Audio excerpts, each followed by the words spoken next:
I'm David Torsivia, I'm Daniel Forkner. and this is Ashes, a show about systemic issues, cracks in civilization, collapse of the environment, and if we're unlucky, the end of the world. But if we learn from all of this, maybe we can stop that. The world might be broken, but it doesn't have to be. When we look around the world today, we see crises unfolding in seemingly every direction we look. Sea level threatens to displace millions of people and destroy trillions of dollars of coastal real estate over the next several years. Wildfires are engulfing more and more homes every year all over the world, contributing to drought and forest loss and accelerating warming climate trends.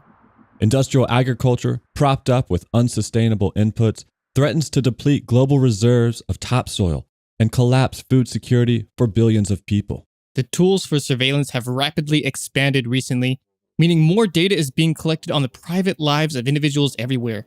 Data which is then bundled, sold, and used by companies and governments alike to deny people financial services, travel, human rights, and much more. The economic fabric of modern life is coming undone, whether that's a looming pension crisis and savings gap, increased automation that threatens to disenfranchise 800 million workers, or the reality of modern logistics as a destructive force. We're not getting enough sleep. Our phones are built to addict us, and we're swimming in plastic. All these seemingly disparate crises beg us to ask what they share in common. What are the threads that connect militaries with climate change, refugees with violent border security? How do failings within the Intergovernmental Panel on Climate Change relate to core failings in global economies? In the face of these multiple crises, it is not enough to merely examine the symptoms and offer incremental reform.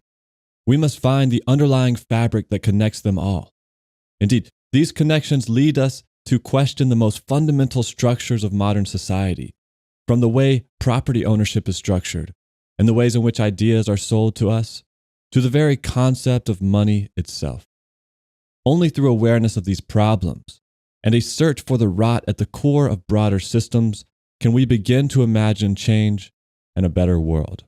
We are not experts. We are not climate scientists or anthropologists or Nobel Prize-winning economists, although we do at times employ the help of experts. We believe that an overemphasis on expert knowledge can lead to inaction, and the trend of isolating specialized knowledge into silos, disconnected from one another, is perhaps another broken system contributing to a lack of awareness of the broader connections between issues. And that's why we invite you to corroborate our message.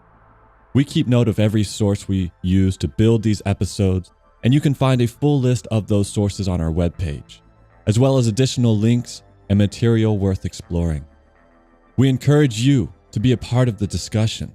Add your thoughts to the Reddit page, send us an email, and talk about these topics with your friends, family, and search for solutions within your own community. In the face of a broken world, we will need all hands on deck. Building something better requires each and every one of us. The world might be broken, but it doesn't have to be.